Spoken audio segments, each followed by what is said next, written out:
Welcome, everybody, to a deep dive into the world of Spanish superlatives. We're going to unlock the secrets of expressing extremes in Spanish today. That sounds exciting. It is. We're talking going way beyond like just big or small. We're going to learn how to say things are the absolute biggest or the absolute smallest, that kind of thing. Ah, I see. So we're going to be dealing with superlatives in Spanish today. Yes.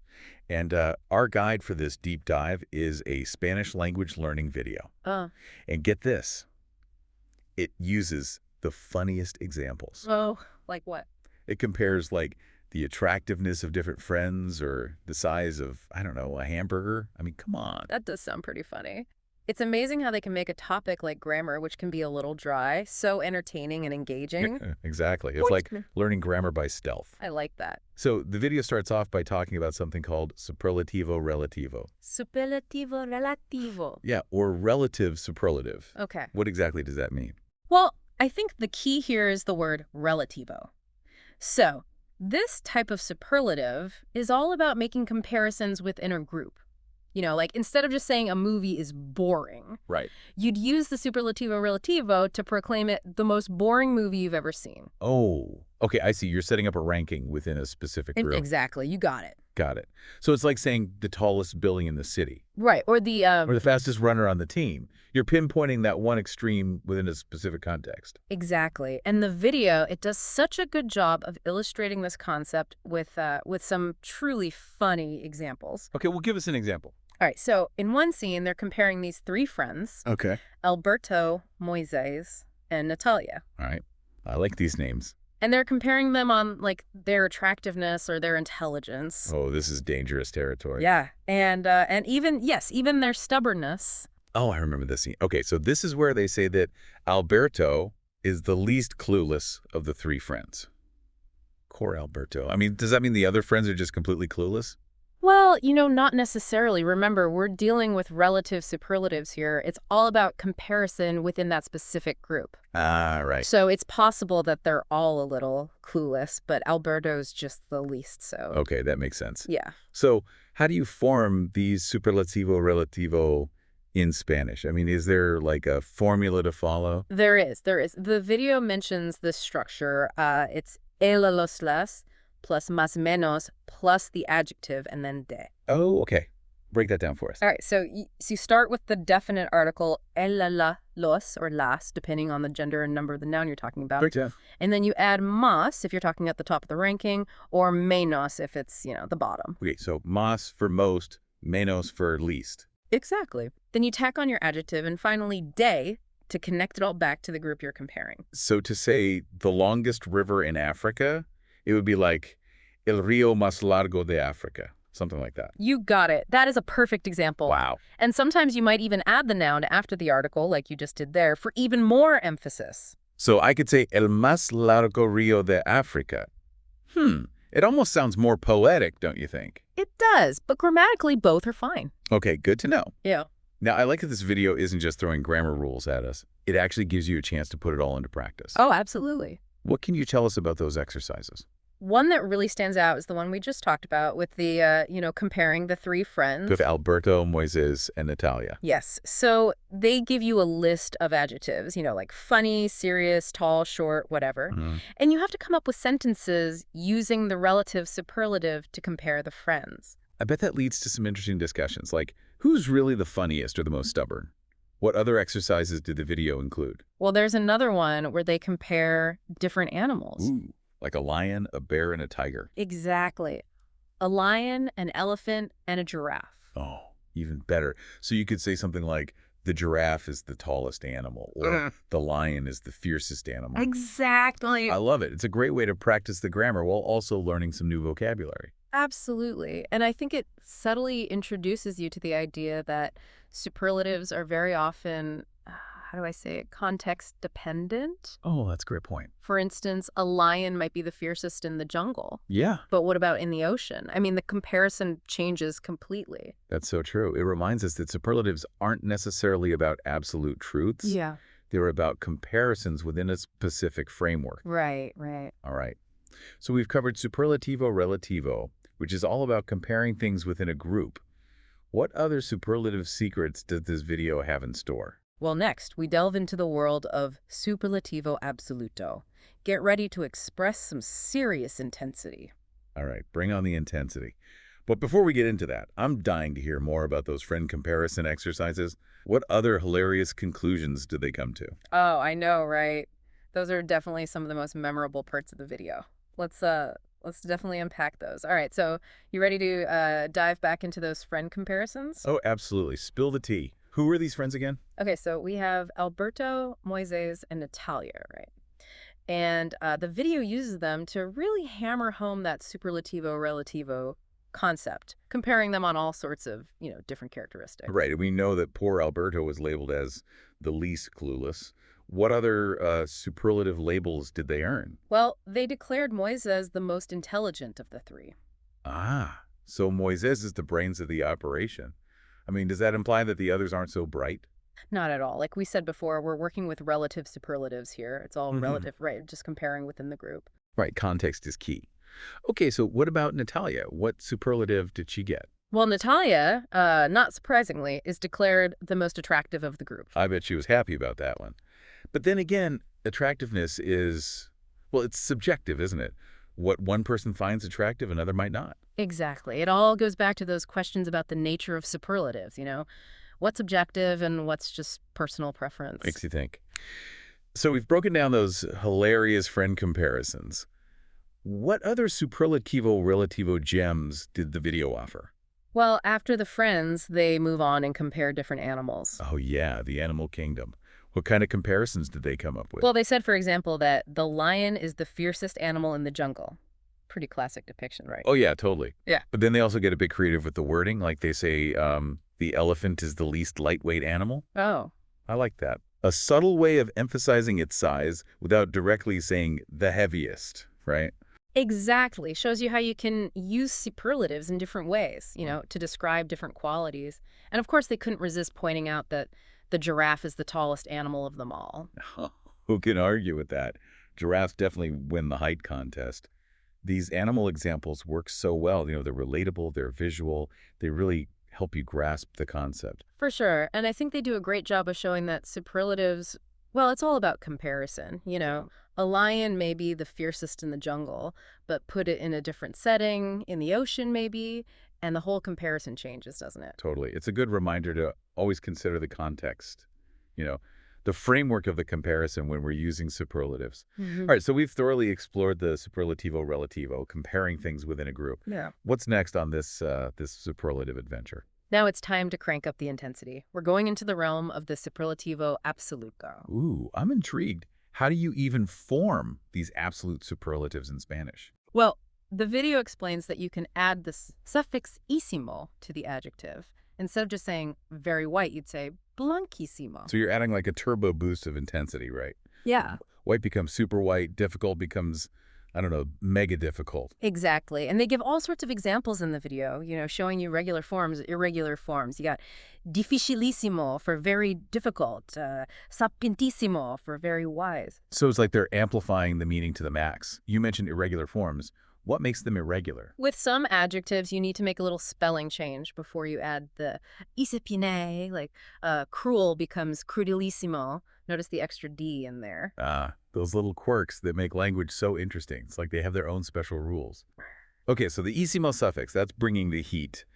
What other tricks does this video teach us to create these intense superlatives? They also talk about using prefixes, like hyper, ultra, super, those guys. They can create absolute superlatives too. So instead of using ísimo to say a very fast airplane, you could use a prefix and say a super fast airplane.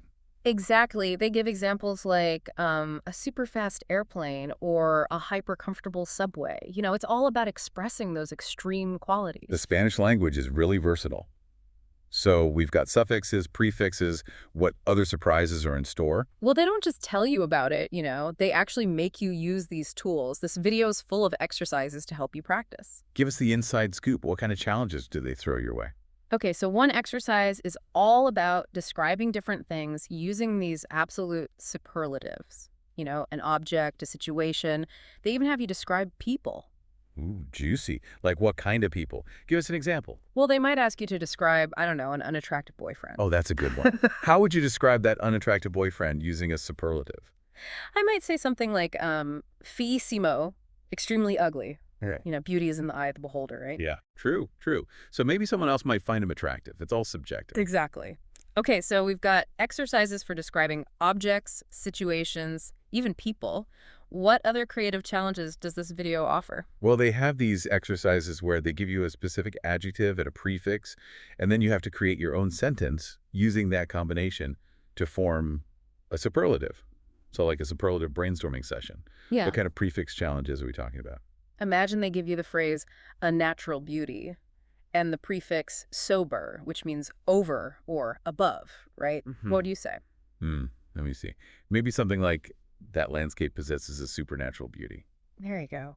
Or imagine they give you a large hamburger with the prefix extra. Ooh, that's an easy one. That hamburger is extra large. Perfect. These prefix exercises, they're fun, right? They really get you thinking. Okay, so what other insights does the video offer aside from all these fun exercises? Well, they also talk about some of the potential downsides of using superlatives. Oh, interesting. What kind of downsides are we talking about here? Well, they caution against using superlatives to make exaggerated claims. Like in advertising, Well, right. where they say a product is the best or the most effective. But is there really any evidence? It's like those commercials that claim they have the best stain remover ever. Best compared to what? Exactly. So it's a reminder to be critical, right? Don't just take superlatives at face value. Don't believe the hype. Yeah. I like how this video goes beyond just the mechanics of grammar and gets into these deeper issues. Absolutely, me too. It's making me think about how I use superlatives, and if I'm using them effectively or if I'm maybe overdoing it sometimes. What other thought-provoking points did they raise? Well, they also talked about how, we're constantly using superlatives. It creates this sense of competition. Like we're always striving for the best, the most, and it can lead to, dissatisfaction. It's like that saying, comparison is the thief of joy. Always chasing the best. You might miss out on appreciating what you already have. Exactly. It's a good reminder to appreciate the whole spectrum of experience, not just those extremes. This has been an eye-opening conversation. It feels like we've gone way beyond a simple grammar lesson. It's more like an exploration of language perception, even a bit of philosophy thrown in there. Totally. But So we've covered a lot of ground on this deep dive. We've gone from what is a superlative to wielding them like pros, using suffixes, prefixes, all these tools. We've even explored the potential pitfalls to watch out for. I'd say we've covered a lot, but, there's still more to uncover. Oh. Yeah. What else is there to learn about Spanish superlatives? Well, you'll have to join us for the grand finale. We'll wrap things up, share some final thoughts, and I've got a challenge for you that might just change the way you think about using superlatives. Okay, we're back and ready for that challenge you promised. What's this superlative shifting challenge all about? Well, before we get to the challenge, let's just take a moment to really appreciate how far we've come on this superlative journey. Yeah, it's amazing what we've managed to unpack, all from that one Spanish language learning video. I mean, we've gone from what even is a superlative to wielding them with confidence, using suffixes, prefixes, all these cool tools. Right. We've got superlativo relativo, down pat for those in-group comparisons, and of course superlativo absoluto for when you want to express that maximum intensity. And we did it all while having a good laugh. I know. This video proves that grammar doesn't have to be dry and boring. It can be fun. But honestly, this deep dive has been more than just grammar rules and funny comparisons. It's really got me thinking about how we use superlatives in everyday life. Do they help us or do they sometimes, lead us astray? It's a great point. It really makes you think about those deeper implications, The way we use language shapes our perceptions. It's fascinating, really. Totally. Okay, so spill the beans. What's the challenge that's going to blow our minds about superlatives? All right, so here it is. Think about this. You're bombarded with superlatives every single day, right? Yeah, I guess so. It's not just in Spanish, it's everywhere. You see it in advertising, trying to sell you stuff. You hear it from politicians trying to win your vote. Even in our personal lives, we're constantly comparing, judging, using those superlatives to describe our experiences and ourselves. Wow, you're right. I never really stopped to think about it before, but it's true. It's like we're swimming in a sea of superlatives. Exactly. And that's where the challenge comes in. The challenge is to Become aware of all these superlatives swirling around us and to develop a more critical ear, a more discerning eye for how they're being used. Are they telling us the whole truth? Are they exaggerating? Are they even like straight up misleading us? It's like we need to become superlative detectives, right? Mhm. Questioning all these claims about the best, the most amazing, or even, the absolute worst. Yes. Right? Don't just take it all at face value. Think critically. Ask for evidence. Don't believe the hype. Exactly. Because once you start paying attention, you'll be amazed by how often superlatives are used to manipulate or to persuade rather than to simply describe. It's like linguistic trickery. Okay, that's a little unsettling. I definitely don't want to be tricked by superlatives. So how do we avoid falling into these traps? What are some strategies we can use to navigate this world of linguistic extremes? One really helpful strategy is to always ask for evidence. When you hear something like the best pizza in town or the most effective weight loss program, don't just accept it blindly. Ask yourself, okay, what makes it the best? Based on what criteria? Is there any real data to back up this claim? Show me the proof. Don't just throw around superlatives without any substance. Exactly. Another good strategy is to consider the source. Who is making this claim? Do they have something to gain from convincing you? What's their motivation? Are they trying to sell you something? Are they trying to persuade you to see things their way? That's so important. Everyone has an agenda, and sometimes superlatives are a part of that agenda. Absolutely. And finally, and this is key, remember that superlatives, by their very nature, tend to focus on extremes. Right? And that can create a distorted view of reality. Right. It's like we were saying earlier. If we only ever focus on the best or the worst, we miss out on all those subtle shades in between, the richness and complexity of real life. Exactly. So try to find that balance. Appreciate the nuances, embrace the gray areas, acknowledge the full spectrum of experience, not just the extremes that superlatives often highlight. You've given us so much to think about. It's like you've given us a decoder ring to navigate this world of superlatives. And remember, these principles apply not only to Spanish, but to all languages. Superlatives are universal. So be on guard. Well, I think it's safe to say this has been another successful deep dive. We've learned the grammar, practiced pronunciation, explored the deeper implications. It's been a wild ride. It's been a blast. It just shows that learning can be fun and insightful no matter what the subject is. Right. So to everyone listening, keep learning, keep exploring, and keep questioning those superlatives. The world is full of linguistic wonders. Adios, everybody, Mhm. and happy superlative hunting.